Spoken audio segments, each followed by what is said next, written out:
Saudara, kita sudah masuk ke segmen untuk mengulas harian Kompas, khususnya yang terbit hari ini, Selasa 27 Agustus 2024, bersama saya Nanda Aprilia. Kita langsung lihat di halaman muka harian Kompas hari ini, Saudara. Kita akan tertuju lebih utamanya melihat infografik yang sudah dihadirkan atau ditampilkan oleh harian Kompas hari ini. Melihat dinamika pilkada yang dinilai ini akan bakal sengit. Di infografik ini sudah menunjukkan beberapa peta politik dari bakal calon gubernur dan wakil gubernur yang berlaga di pilkada 2024 di sejumlah daerah. Di sini kalau sebagai contoh saya unjukkan dari Jawa Tengah yang baru saja diumumkan oleh PDI Perjuangan kemarin, yakni pasangan untuk yang berada di Jawa Tengah, yakni Andika Perkasa dan juga Hendrar Prihadi.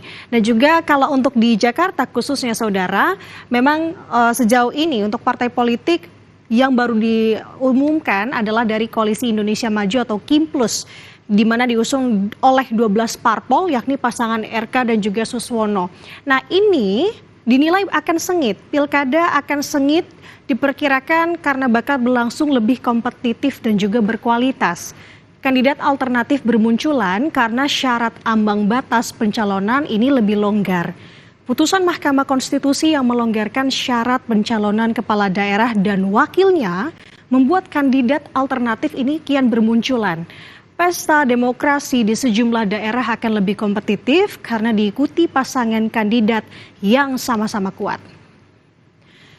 Tentu kita akan melihat dinamika di Pilkada Jakarta seperti apa dan siapa-siapa saja yang kemudian akan dicalonkan dari partai politik, terutama untuk salah satu partai terbesar di Indonesia, PDI Perjuangan, yang sampai dengan saat ini masih belum mengumumkan siapa yang kemudian akan diusung di Pilkada Jakarta. Kita akan bergeser ke informasi lain yang juga dibahas di harian Kompas hari ini, Saudara, yakni melihat penipu lowongan pekerjaan membuat berbagai jebakan.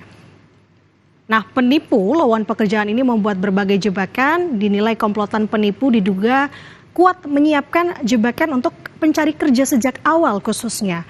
Pencari kerja diwajibkan untuk membayar jaminan sejumlah uang pada sesi wawancara. Proses penempatan kerja dibuat berpindah-pindah dan cukup rumit, agar ini ditujukan untuk pelamar kerja ini merasa bingung dan juga menyerah di awal, sehingga uang jaminan yang mereka keluarkan di awal ini hilang sia-sia.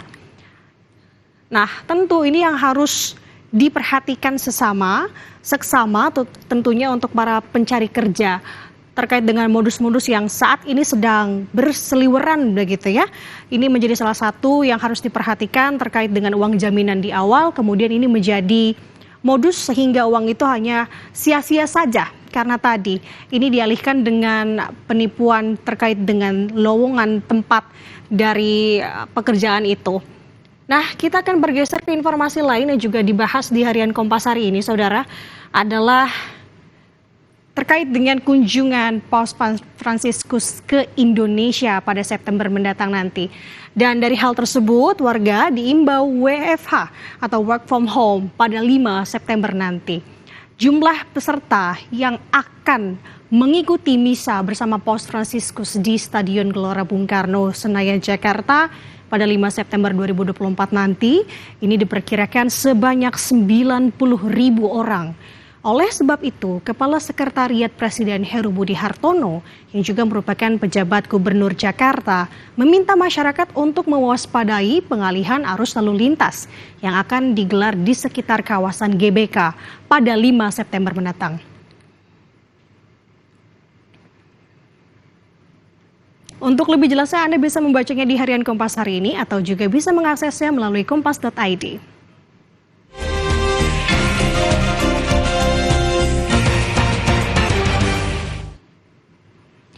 Usai jeda, Saudara, akan ada informasi jelang kunjungan pemimpin tertinggi Gereja Katolik Paus Fransiskus ke Indonesia. Kantor Pers Tahta Suci Vatikan mengumumkan agenda kegiatan perjalanan Paus selama 4 hari di Indonesia. Paus akan melakukan sejumlah lawatan mulai dari